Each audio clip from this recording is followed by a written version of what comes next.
कुंतीचे वाण. मकर संक्रांतीच्या दिवशी सुवासिनी वाण देतात. त्या हस्तिनापूरमध्ये गांधारी राहत होती. पांडवाचं राज्य हिरावून घेऊन ते हस्तिनापूरमध्ये राहत होते, धृतराष्ट्र आणि गांधारी.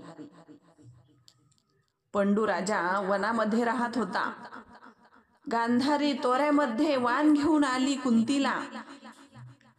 हत्ती घोडे सैन्य घेऊन आली आणि त्या कुंतीला हळदी कुंकू लावून वाण दिलं आणि सांगितलं का हे वाण माझं लवकर परत कर, नाहीतर पूर्वजावर ऋण राहील. कुंती विचारात पडली, काय करू आता? आता कसं मी हिला वाण देऊ? मी तर एक जंगलामध्ये राहते, माझ्याकडे काहीही नाही. पण कुंती घाबरली नाही. तिचे मुलं बलवान होते. भीम बोलला, आई तू टेन्शन घेऊ नको, मी चिखलाचा हत्ती बनवतो. भीम गेला यमुनेच्या काठाला आणि चिखल बनवला. हत्ती बनवायला सुरुवात केली. तेवढ्यात अर्जुन गेला. अरे दादा, तू हे काय करतोस? आपण इंद्राचा ऐरावत हत्ती आणू, तू टेन्शन घेऊ नको, सोड हे. तेवढ्यामध्ये भीम बोलला, नाही नाही मी जातो. मग भीम इंद्राकडे गेला. इंद्र पण माजलेला होता, स्वर्गाचा राजा, त्याला पण गर्व श्रीमंतीचा. त्याने त्या भीमाला खाली ढकलून दिलं. कुंती मातेला समजलं का भीमाला ढकलून दिलंय. कुंतीने पदर केला आणि त्या पदरामध्ये त्या भीमाला झेललं.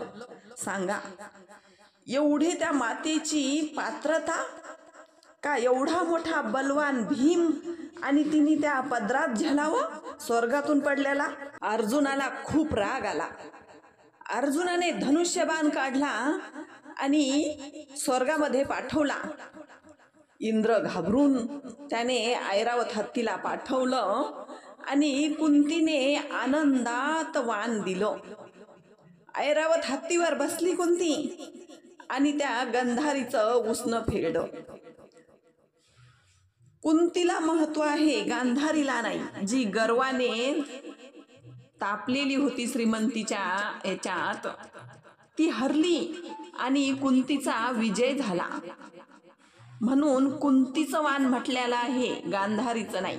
आधी तर गांधारीनं वाण दिलं होतं, तरी पण कोणीच म्हणत नाही गांधारीचं वाण, कुंतीचं वाण म्हणतात. ह्याचा विचार करा.